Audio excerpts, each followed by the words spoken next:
We're now going to begin this presentation with an exercise in listening. So please go and get a piece of paper and a pen and be ready for the questions. Number your paper from 1 to 10. Listen carefully to all the instructions before continuing to write anything. Print your name in the upper right-hand corner of your paper. Draw 5 small squares in the top left-hand corner of your paper. Draw a circle around your name at the top of the page. In the right margin of your paper, multiply 66 by 7. Put an X in the lower right-hand corner of your paper. In the left margin of your paper, add 169 and 842. If you think you've followed all the instructions, say yes out loud. Now, what was the second instruction? You may remember, listen carefully to all instructions before continuing to write anything. Did you? You didn't have to worry about all those questions after all.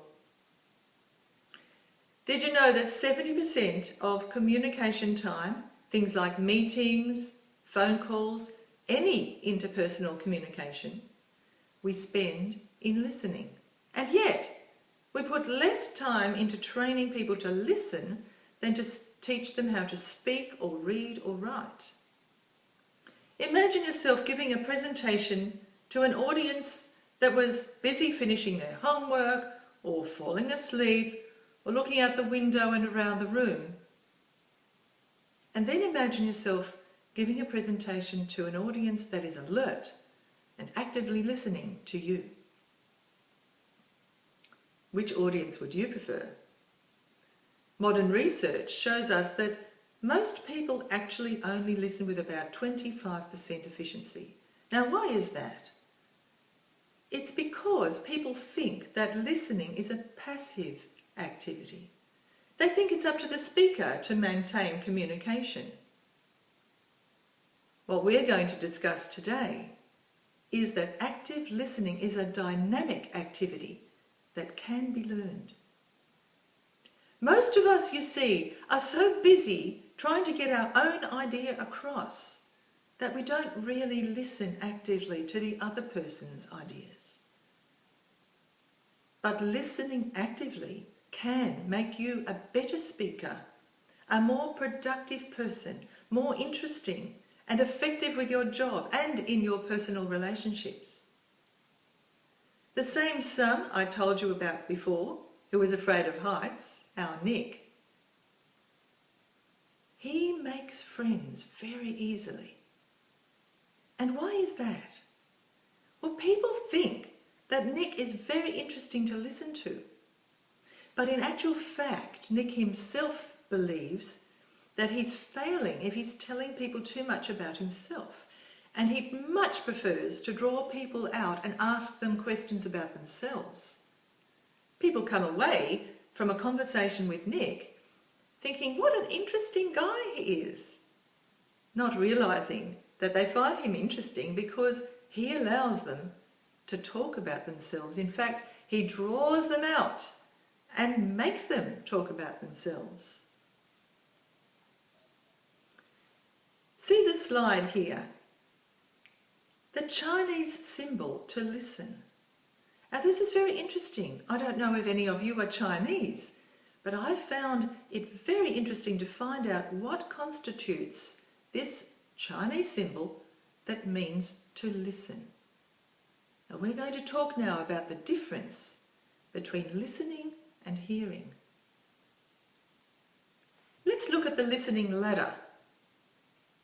Hearing is an automatic process. It's something that just happens, as you know, when sound waves travel through the air, stimulate the nerves in the ear, and send a message to the brain. Now that's the component of listening that the Chinese symbol has in it for ears. But listening is a whole lot more than that. Listening is a voluntary activity. It's something you have to decide to do. It isn't an automatic thing like those sound waves stimulating the nerve impulses. It goes beyond the physical reaction to sound. So it also involves the eyes. You listen also with your eyes. Listening involves receiving the message, and therefore it needs our undivided attention. We need, as listeners, as good listeners, to focus on the message and to block out any distractions. There's a wonderful story about Franklin D. Roosevelt, who went through the White House one morning, and everybody he encountered, he said to them, "Good morning, I murdered my grandmother this morning." And everybody he met said, "Oh, thank you," or "How good of you," or "Good morning, Mr. President." Until finally, after some time, he met another person to whom he also said, "Good morning, I murdered my grandmother this morning." And that person replied, "I'm sure she had it coming to her." He was testing to see who was actually actively listening, and he found one such person. When we listen actively, it's not only about receiving the message, but having done so, organising that message so that we understand not only the speaker's verbal language, but also their non-verbal language. Active listening also involves interpreting what the speaker is saying based on your own knowledge and your own experience. In responding as active listeners, we need to be empathetic. We need to be encouraging that speaker to suspend any judgment we might make until later and just enjoy the speech, the words, the message, appreciate what the speaker is saying to us. And that part involves the heart, another component of the Chinese symbol of listening. I'd like to tell a story about Mark Hodge. Mark was a member of my very first Toastmasters club. And Mark was such a good, active listener. As a very young, inexperienced Toastmaster myself, I noticed how every time I or any other member of our club got out to speak, Mark would be sitting there actively listening. What did he do that was different from everybody else? He kept his eyes on the speaker all the time. He gave the speaker his undivided attention. Sometimes he would nod when the speaker gave a particular message or opinion or bit of information. He would smile a lot. I, as a young speaker, found it very encouraging to get up if Mark was in the room, because I knew he was really listening to me, and I felt personally encouraged by his body language as an active listener. Active listening also involves having a critical approach. This is the mind part of our Chinese symbol. We are critical in that we analyse and evaluate the content. We're evaluating all the time and giving feedback, as Mark did. And also listening involves unpacking the message of the speaker. A certain dialogue in our minds between ourselves and the speaker as we ponder how this message might be applied to our own life. However, when we are listening actively, any questions we have, we make a mental note, but we don't interrupt the speaker in our minds, and we leave those questions until later.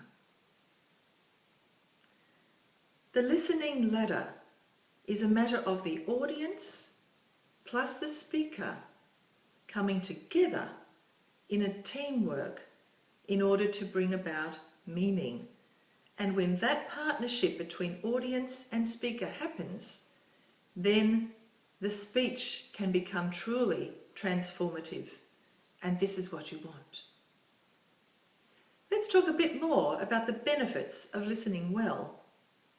Pause and think about some situations that you may have been in when active listening is important. There are benefits to listening actively. Professionally, in your job. If you want job advancement, it will be noticed if you're an active listener. If you want to gather the information and truly understand it, you need to be an active listener. If you want to be able to follow directions, yes, you need to listen actively. Active listening is necessary for contracts and agreements to fully understand what is meant. Problem solving through discussion. Jury duty. Let's hope that the jury who is on when you are presenting your case in court is comprised of truly active listeners. Following instructions requires active listening. Not only in our professional life, but in our personal life also. We can avoid gullibility in false advertising if we actively listen to what's being really said. Anybody coming to the complaints department would be much more satisfied if they bring their complaints forward to somebody who they perceive is actively listening to their complaint. And we could miss significant information in our personal relationships if we are not listening actively. Because active listening is a way we can show respect in our relationships with other people. Plan making, avoiding missing information in class. There are so many ways that listening actively in our personal lives puts us at an advantage. In this course, we will be learning from critical evaluation of each other's seminars. But in order to do that, we first need to learn to listen actively. The speaker too benefits when active listening is going on, because as I mentioned before with my friend Mark, an audience listening actively will add to the confidence of the speaker. Earlier, we mentioned how the most important skills sought by employers were oral and written communication skills. I can tell you now that the most important problem in the workforce is to do with poor listening skills, because that leads to ineffective performance and low productivity. And that is why the Fortune 500 corporations engage in training programs to teach their staff how to listen well. Going on now, let's talk about some of the barriers to listening well. What are some of the things that stop us from active listening? We could group this into external interference problems and internal interference problems. We'll talk about the external ones first. Environmental issues, for example, white noise. If there's a machine in the room or an air conditioner perhaps that's making noise in the background, that might make it difficult for you to listen. And knowing that means that you can do something about it. Or perhaps there's noise coming in from outside. Maybe you just need to go and close the window. The temperature is another environmental thing that can prevent us from listening well. If it's too hot or too cold, then we need to adjust the temperature. And access to the speaker. If you're sitting down the back and can't hear properly, move and come sit closer to the front. Or let the speaker know that he or she needs to speak a little louder or use a microphone. Another external barrier could be the message itself. If the speaker's message is full of jargon and you don't really understand the message, what can you do about it if you're going to be an active listener? I suggest that if there's jargon or unfamiliar words likely to be in a presentation, you could prepare by perhaps reading up a little bit more about the topic that you're about to listen to. Perhaps you could read a book that the speaker has written, and then you'll have a better idea with some pre-reading about the meaning of some of the words that would be difficult to understand. If the speaker is poorly organised, what can you do as a listener to listen better? Well, you could take notes, but jot down the main points, and then later on you can go back over that and see if you can make some sense of the message that you've just heard. Sometimes the presentation and the way it's presented could be a barrier, an external barrier to your active listening. If the presenter uses distracting body language, which we have mentioned before and will be talking about more in the future, or uses lack of vocal variety and speaks on a monotone, or perhaps the speaker speaks too slowly or too fast, too quietly, or maybe they speak actually so loudly that you find you're getting a headache or it's a bit of a drone for you. All of these things can prevent you from being able to listen as well as you should. The speaker's dress or hairstyle could even be a problem. What do? Just be aware of these things as a listener and try to focus on the message. I can tell you a story where I had a difficulty when I was still in high school. We used to have a drama teacher, and this lady was actually, well, quite large.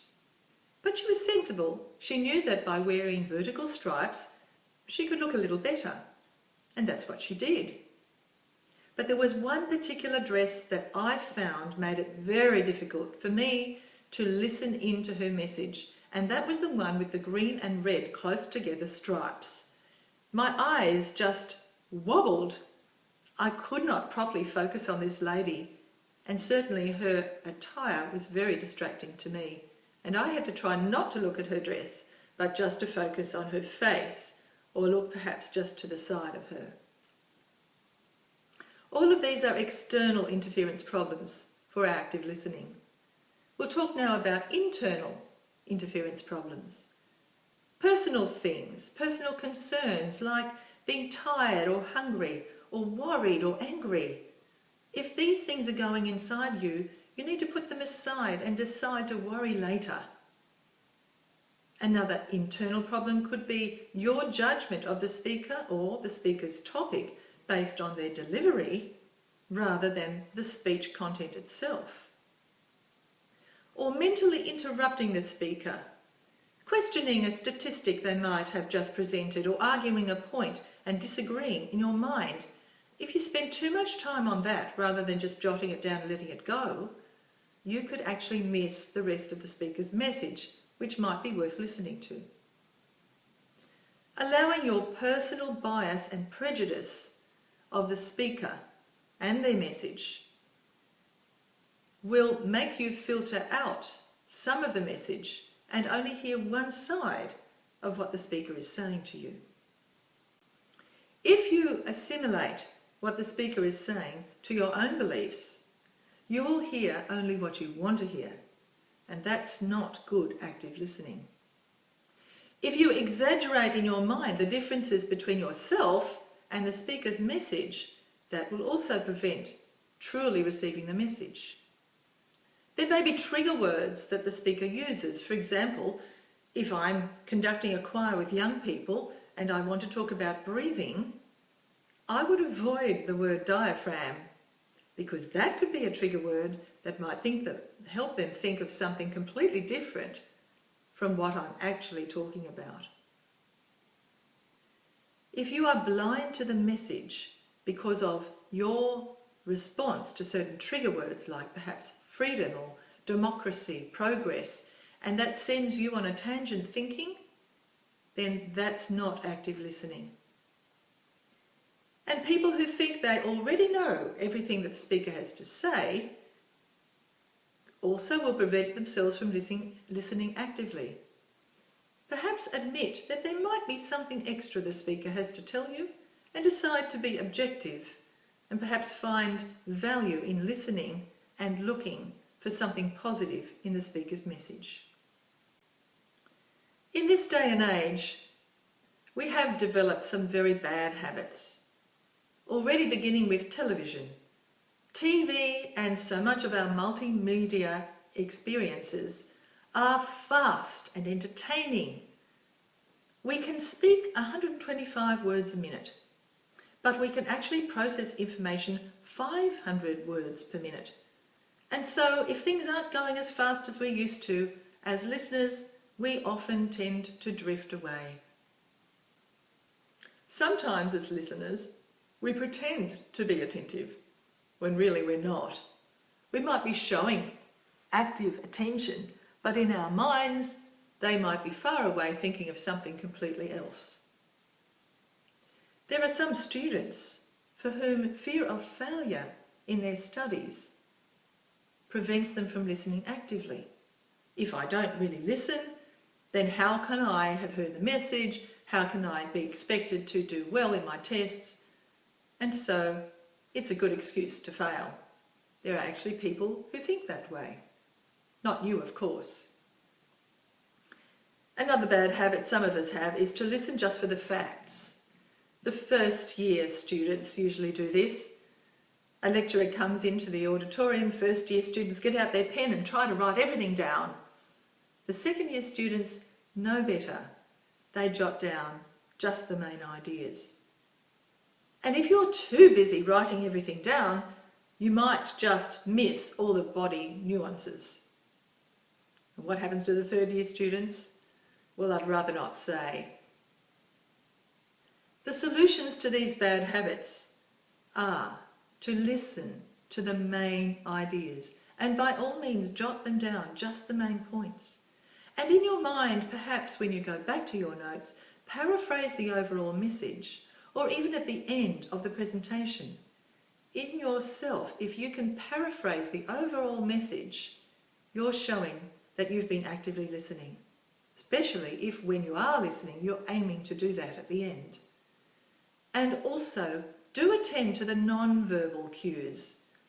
There are so many things that a presenter communicates with their body and their stance beyond just the words that they're speaking. Now, given all of that, how can we improve our listening skills? Well, like Mark Hodge, number one, act like a good listener. Sometimes when you act like a good listener, it helps you, once your body is doing those things, to bring your mind in and tune in and truly listen actively. Show you're interested. Use your body language. Do those nods. Take notes. Encourage the speaker to speak well with your responses, perhaps even your comments if it's appropriate to do so. And show respect even if you disagree with the message the speaker is giving you. Secondly, to be a good listener, we need to ignore all those distractions that we've already discussed. Remember, active listening involves organising and interpreting what you hear. Secondly, it involves communicating a willingness to listen, to be a non-threatening audience, to understand the speaker's point of view, and to offer feedback positively. Thirdly, active listening is based on genuine respect for the other person's opinion. And lastly, it prevents communication breakdown. It stimulates communication and reduces hostility and promotes self-confidence and understanding. Once we have learned to listen effectively, we are in a position to give an effective evaluation of a speech. What is a speech evaluation? Effective speech evaluation is one of the most important learning tools in this part of the course. It is a personal appraisal of a performance where you give your own opinion of how the speaker did. And it's delivered in an honest, yet tactful and positive manner. It provides immediate feedback to the speaker and becomes a learning opportunity for the evaluator and the audience, as well as the speaker himself or herself. There are two aspects to a good evaluation. There's the person who evaluates, and, of course, the person being evaluated. Effective evaluation is of benefit to you as a speaker, to you as an evaluator, and to you as a member of the audience. As an evaluator, you will develop analytical thinking skills, effective listening skills, and the ability to express your opinion concisely and constructively in an impromptu speech of your own. How then do we evaluate? You'll find the guidelines for this following section in the Active Listening and Evaluating section of Module 4. But for the speaker, please use the short speech evaluation form that you'll find at the end of Module 4 Overview, and hand that to the speaker that you evaluate. Well, let's now look at how we evaluate. First of all, you look at the speaker's commitment. Was the speaker's passion about their topic obvious to you? And did the speaker seem prepared? Had they done the work? Did the speech seem to have structure to it? And was there some research, obviously, that had been gone into? Then look at the content itself, the substance of the speech. Was the speech's purpose clearly defined? In other words, could you tell if the speech's purpose was to inform the audience, or to persuade the audience, or to inspire the audience, or to entertain the audience? This needs to be clear to you.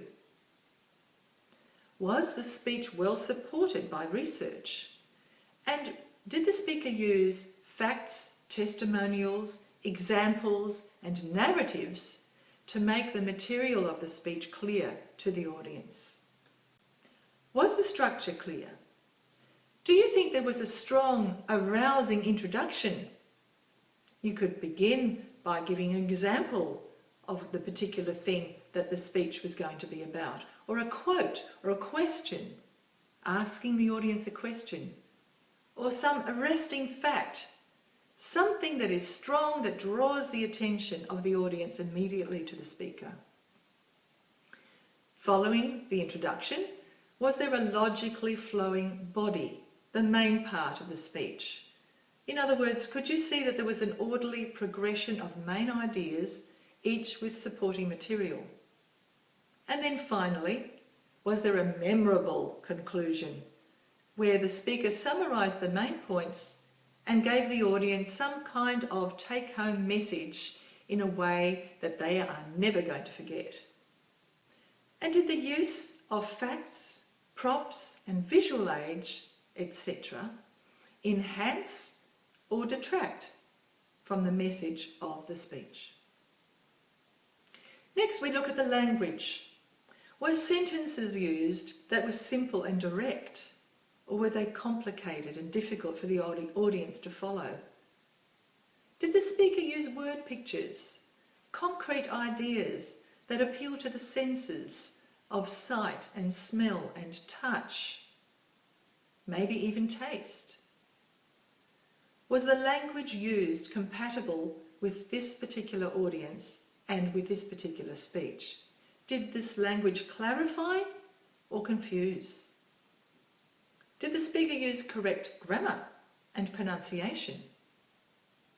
And was there use of slang or jargon? Next, look at the delivery of the speech. Look at the body language of the speaker.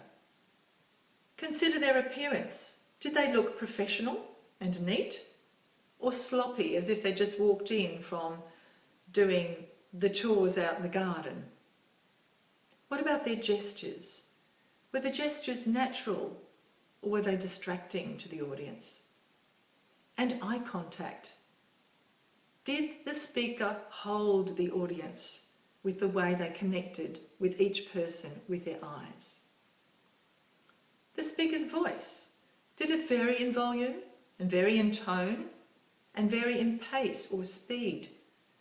Was the voice used in a way that welcomed the audience to listen to this presentation? Was the speech delivered with prepared notes? Not a written script where every word had to be read out, but just some notes that would give the speaker a little prompt into the next bit. And it didn't need to be memorised either. Why do we evaluate? How does evaluation help us? Well, effective speech evaluation benefits us by providing immediate feedback to the speaker, as we've already said, And in it, we emphasise the speaker's strong points, which reinforces their speaking skills, and then makes recommendations for improvement, not critical comments, but helpful suggestions in which they could improve and become an even better speaker than before. An evaluation will help us by building and maintaining self-esteem. In it, we give honest and sincere praise from the evaluator to make the speaker feel that they were doing something right, and with some improvement, they could be even better. As an evaluator, your prime objective is to help the speaker. You base your evaluation on what you saw, what you heard, and what you felt. How did the speech affect you? Personalise your language. You are, after all, expressing your own opinion. There are two key features to every evaluation. There's the commendation and the recommendation. In this course, we are using the Toastmasters International formula, sometimes called the sandwich approach. Commend, recommend, commend. Commendations are where we say what we thought were the positive aspects of the speech. Recommendations are suggestions for improvement. And we always end with a final commendation for the speaker, because that's an encouragement for them to challenge themselves again. For each one, regardless of what you are evaluating, whether it's a short speech or an impromptu session or a seminar or prepared speech, you ask the following questions. What, how, and why is this important? For example, you might give a commendation for a speech where you're saying what the speaker did well, and say, right, this is what was done, this is what was done effectively. The speaker maintained good eye contact. Now, how did the speaker do this? The speaker looked around the room at all the different people in the audience and established eye contact with individuals. Why is that an important thing for the speech? Because the audience then felt included in the speech and was able to respond effectively and positively for the speaker. Then we give a recommendation. This is when we say what could be even better. What area could be improved upon? Maybe I would say the speaker had a rising inflection at the end of the sentences. They sounded like they were going up at the end of everything they said. And how could the speaker improve? Well, they might ask a friend to make them aware every time that they do this. And why is this important for a speech anyway? If you go up at the end of every sentence that you say, you sound as if you're asking a question instead of making a statement. And then the people who you are speaking to aren't sure if you are really sure about what it is that you're saying. So asking unintended questions in a speech decreases your credibility as an expert in your field of research. When you are receiving an evaluation, so now you're the speaker and you are receiving evaluation from your peers. Again, you'll find these tips in Module 4, Active Listening and Evaluating. Never look upon an evaluation as a criticism, but it's a catalyst for change, a little bit like the moral of the story in Aesop's fairy tales. To benefit from your evaluation, remember, you do need to know how to improve, and without an evaluation you wouldn't know. So take all the comments seriously, and in fact ask your evaluator, if necessary, for specifics. If the evaluation you've received is vague, ask them for more feedback. If there's any undue criticism coming your way, just learn to deflect that and respond in a way that is not defensive. Perhaps you might say, well, what you said sort of makes sense, but... And this is your response that you have in your mind. Because we don't expect the evaluator to defend their comments. We don't engage in a conversation about this afterwards. We just accept what the evaluator said, take it on board, and then sift through it ourselves. Take an objective view of your performance. What are you trying to do in your speech? Were you trying to inform or entertain or persuade your audience? Did you really meet your objectives through your speech delivery? As an evaluator, there are some traps to avoid. And the first one is the whitewash. The whitewash is a cop-out. It's typified by poor analysis, ineffectual praise and non-existent or vague recommendations. If an evaluation gives only commendations and no recommendation, it's a whitewash. And it's often caused by the evaluator's own lack of self-esteem. As a member of the audience, you, as an evaluator, your reaction and your opinion are important and worthwhile. The second trap to avoid is the rehash. The rehash merely reiterates what the speaker said and maybe agrees or disagrees. And there's little comment on the presentation itself or the techniques of the presentation. In the rehash, there are no recommendations to help the speaker improve.